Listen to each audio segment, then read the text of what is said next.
ওই তুমি যে স্কুলে পড়েছো না, সেই স্কুলের হলাম আমি শিক্ষক। তোমার কাছে খাবার দাবারের অনেক জিনিসপত্র আছে, দেখতে পেয়েছি আমি। আমাকে চটপট কিছু খাইয়ে দাও, খুব জোরে খিদে পেয়েছে। বলো কি খাবে?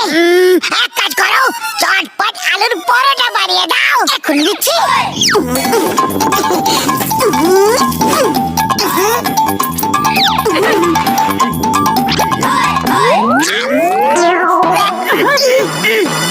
আরে বাহ, এর মানে পরোটা এত ভালো হয়েছে যে আনন্দে তুমি নাচটা শুরু করে দিয়েছো।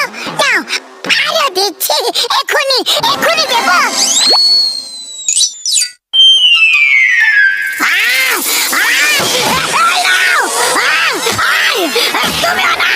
পাতলু, মনে হয় বক্সার দাদার আলুর পরোটা ভালো লাগেনি।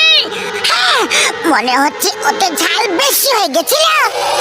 বক্সার দাদা, আমরা তোমাকে অন্য কিছু বানিয়ে খাওয়াচ্ছি, ওকে? ঠিক আছে, সর্ষের শাক আর ভুট্টার আটার পরোটা খাইয়ে দাও। এখনই দিচ্ছি।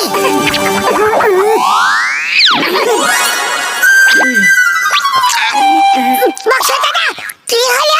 আরে তোমরা সত্যিতে রান্না করতে পারো কি না? কোনো ব্যাপার নয় বক্সার দাদা, আমরা আপনাকে অন্য কিছু বানিয়ে খাওয়াচ্ছি, ওকে? ঠিক আছে, তাহলে এইবার ছোলা বাটার বানিয়ে খাইয়ে দাও চটপট।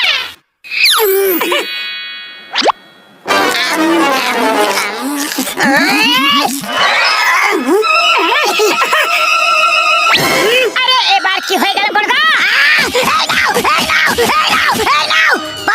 পাঁচকে বুঝতে পেরে গেছো নাকি আবার থেকে বলবো? না না, বুদ্ধিমানদের জন্য ইশারাই যথেষ্ট। তাহলে চলো এবার অন্য কিছু বানিয়ে খাইয়ে দাও চটপট। আরে যখন মার খেতেই হবে